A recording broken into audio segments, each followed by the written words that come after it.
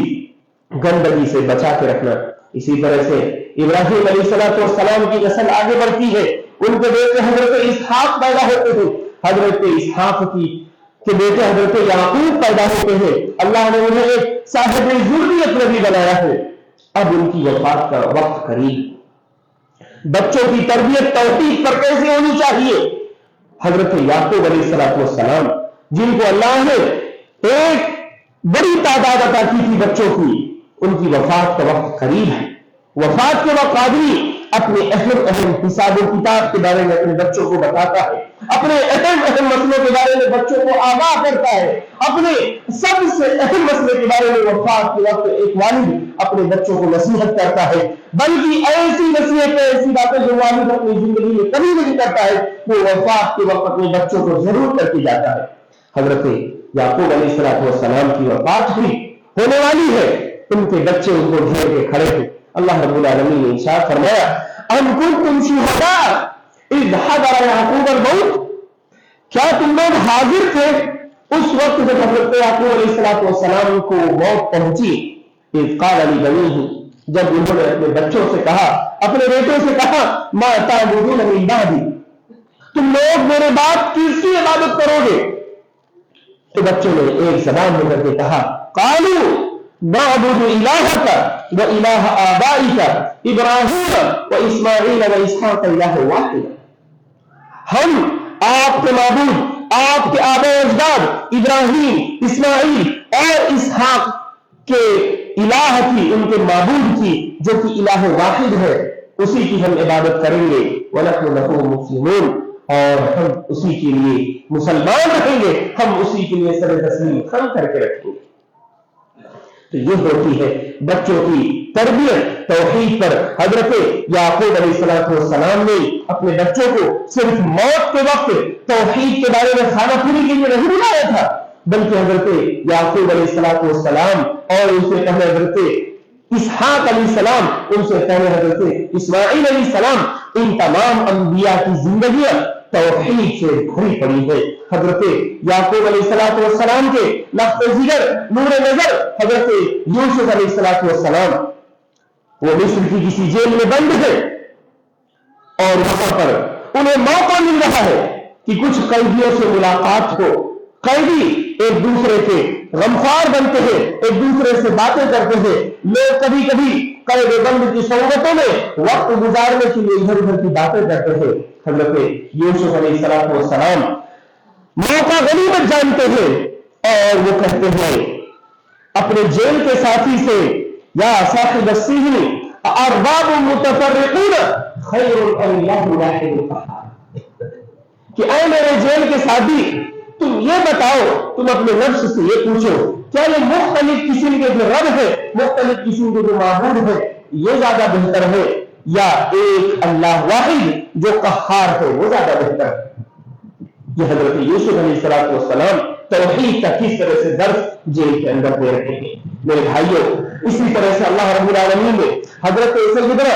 لقمان جو کہ اللہ کے ایک نیک بندے تھے، ان کے نام سے اللہ رب العالمین نے ایک سورہ مبارکہ قرآن میں نازل فرمائی، اور حضرت لقمان کے بارے میں اللہ تعالیٰ نے فرمایا کہ وَلَقَدْ آتَيْنَا لُقْمَانَ الْحِكْمَةَ عَنِ الشُّرْكِ اللَّهِ، اور ہم نے لقمان کو حکمت عطا کی تھی، دانائی عطا کی تھی. آج دنیا حکمت اور دانائی کے پیچھے بہت بھاگتی ہے. دنیا ہر کسی بڑے عقل والے کو، بڑے کسی ٹینکر کو جو ہے فالو کرتی ہے. آج اللہ رب العالمین جس آدمی کی حکمت کے بارے میں، عقل مندی کے بارے میں گواہی دے رہا ہے، حضرت لقمان وہ اپنے بیٹے کو نصیحت کرتے ہیں. جب ایک آدمی اپنے بیٹے کو نصیحت کرتا ہے اور وہ عقل مند آدمی ہوتا ہے تو اس کی نصیحت کا ایک مقام ہوتا ہے.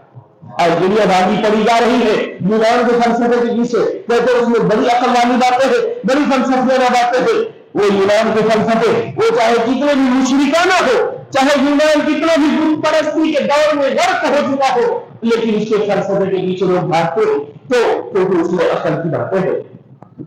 اللہ رب العالمین آپ کو دعوت دے رہا ہے کہ حضرت لقمان جن کو ہم نے عقل اور حکمت عطا کی تھی، ان کی نصیحت ان کے بیٹے سے، ان کی جو نصیحت ہے وہ اپنے بیٹے کو کر رہے ہیں، اس نصیحت کو سنو. حضرت لقمان اپنے بیٹے کو نصیحت کرتے ہوئے فرماتے ہیں، اللہ رب العالمین فرماتا ہے وَإِذْ قَالَ لُقْمَانُ لِابْنِهِ وَهُوَ يَعِظُهُ، اور جب لقمان نے اپنے بیٹے سے کہا، جبکہ وہ اپنے بیٹے کو نصیحت کر رہے تھے، یا بنیا، اے میرے پیارے بیٹے، لا تشرک باللہ ان الشرک لظلم عظیم، اے میرے پیارے بیٹے تم کبھی اللہ کے ساتھ شرک مت کرنا، بے شک شرک یہ سب سے بڑا ظلم ہے. اللہ رب العالمین لقمان کے واقعے میں ہمیں یہ سبق دے رہا ہے کہ ہمیں ہمارے بچوں کی تربیت کس انداز کی کرنی چاہیے. لقمان نے اپنے بیٹے کو بہت ساری نصیحتیں سکھائی. انہوں نے نماز میں قائم کرنے کی نصیحت سکھائی، انہوں نے امر بالمعروف نہی عن المنکر کی نصیحت سکھائی، انہوں نے کہا لوگوں کے سامنے گاٹ بھلا کر کے منہ بھلا کر کے مت آیا کرے. بہت ساری نصیحتیں حضرت لقمان نے اپنے بیٹے کو سکھائی. لیکن حضرت لقمان اپنے بیٹے کو نصیحت کرتے وقت شروعات کس سے کرتے تھے؟ یا بنیا لا تشرک باللہ، اے میرے بیٹے تم اللہ کے ساتھ شرک مت کرنا، بے شک شرک یہ سب سے بڑا ظلم ہے.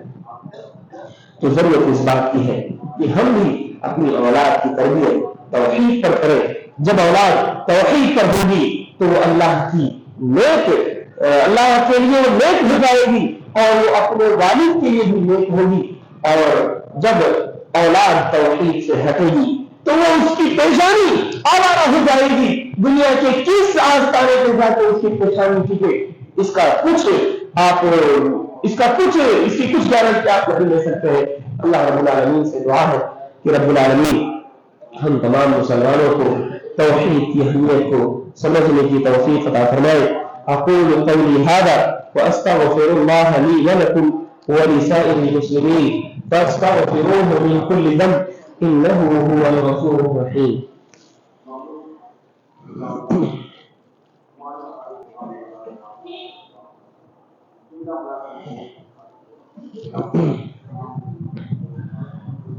إن الحمد لله نحمده ونستعينه ونستغفره ونؤمن به ونتوكل عليه ونعوذ بالله من شرور أنفسنا وسيئات أعمالنا، من يهده الله فلا مضل له ومن يضلل فلا هادي له، وأشهد أن لا إله إلا الله وحده لا شريك له، وأشهد أن محمدا عبده ورسوله. برادران اسلام، توحید کے بارے میں جب ہم ذکر کرتے ہیں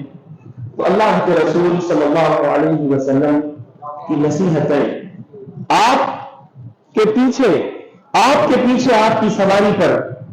حضرت عبداللہ ابن عباس رضی اللہ عنہما بیٹھے ہوئے ہیں۔ وہ اللہ کے رسول صلی اللہ علیہ وسلم ایک چھوٹے سے بچے کی کیسے تربیت کرتے ہیں۔ حضرت عبداللہ ابن عباس رضی اللہ عنہما سے اللہ کے رسول صلی اللہ علیہ وسلم توحید کے بارے میں جو نصیحت کرتے ہیں وہ بہترین عظیم نصیحت ہے۔ وہ کہتے ہیں کہ اے بیٹے، اے بچے، یا غلام، تم اللہ کی حفاظت کرو، یعنی اللہ کے حقوق کی حفاظت کرو، اللہ تعالیٰ تمہاری حفاظت کرے گا۔ اللہ کے رسول نصیحت کرتے ہیں کہ اے بچے، اگر یہ پوری دنیا مل کر کے تمہیں نقصان پہنچائے، ایک ایسی چیز کے سلسلے میں جس کے بارے میں اللہ نے فیصلہ کر دیا ہے، تو وہ پوری دنیا مل کر کے تمہیں نقصان نہیں پہنچا سکتی ہے۔ لیکن اگر اللہ رب العالمین نے فیصلہ کر دیا ہے تمہیں کسی چیز کو نقصان پہنچانے کا، تو یہ پوری دنیا مل کر کے اگر تمہیں اس معاملے میں فائدہ پہنچانا چاہے تو کبھی فائدہ نہیں پہنچا سکتی ہے۔ یہ اللہ کے رسول صلی اللہ علیہ وسلم کی نصیحت ہوا کرتی تھی بچوں کے سلسلے میں۔ اور اسی طرح سے ہم توحید کے بارے میں ہم اپنے بچوں کو چھوٹے چھوٹے احکامات سکھائیں، ہم اپنے بچوں سے سوال کریں کہ بچوں اللہ تعالیٰ کہاں ہے، پھر ہم انہیں بتائیں کہ اللہ رب العالمین آسمان میں عرش پر مستوی ہے۔ کیونکہ توحید کے باب میں یہی آتا ہے کہ ہم اللہ تعالیٰ کے جو اسماء و صفات ہیں ان اسماء و صفات کا ہم بچوں کو علم دیں اور یہ سکھائیں کہ اللہ کی صفات کتنی عظیم الشان ہیں۔ اور اللہ رب العالمین سے دعا ہے کہ رب العالمین ہمیں کہنے سننے سے زیادہ عمل کی توفیق عطا فرمائے۔ اللہ رب العالمین ہم میں سے جو لوگ دنیا میں کسی بھی خطے میں جو بھی مسلمان سفائے کار ہیں، اللہ رب العالمین تو ان کی مدد فرما۔ اے اللہ ہم میں سے جو لوگ اس دنیا سے جا چکے ہیں تو ان کی قبروں کو نور سے بھر دے۔ اے اللہ رب العالمین ہم میں سے جو لوگ مریض ہیں ان کو شفائے کامل عاجل عطا فرما۔ اللہ رب العالمین ہم میں سے جو لوگ قرض دار ہیں تو ان کی قرض کی ادائیگی کا غیر سے بہترین انتظام فرما دے۔ اللہ رب العالمین ہمیں جب تک اس دنیا میں رکھ تو ایمان و اسلام پر رکھ، اور جب ہمارا خاتمہ ہو تو ایمان پر خاتمہ ہو۔ ان اللہ وملائکتہ یصلون علی النبی یا ایھا الذین آمنوا صلوا علیہ وسلموا تسلیما۔ اللهم صل علی محمد وعلى آل محمد كما صليت على إبراهيم وعلى آل إبراهيم إنك حميد مجيد۔ اللهم بارك على محمد وعلى آل محمد كما باركت على إبراهيم وعلى آل إبراهيم إنك حميد مجيد۔ عباد الله رحمني ورحمكم الله، إن الله يأمر بالعدل والإحسان وإيتاء ذي القربى وينهى عن الفحشاء والمنكر والبغي يعظكم لعلكم تذكرون۔ اذكروا الله يذكركم وادعوه يستجب لكم، ولذكر الله تعالى أعلى وأولى وأجل وأتم وأهم وأكبر، والله يعلم ما لا تصنعون۔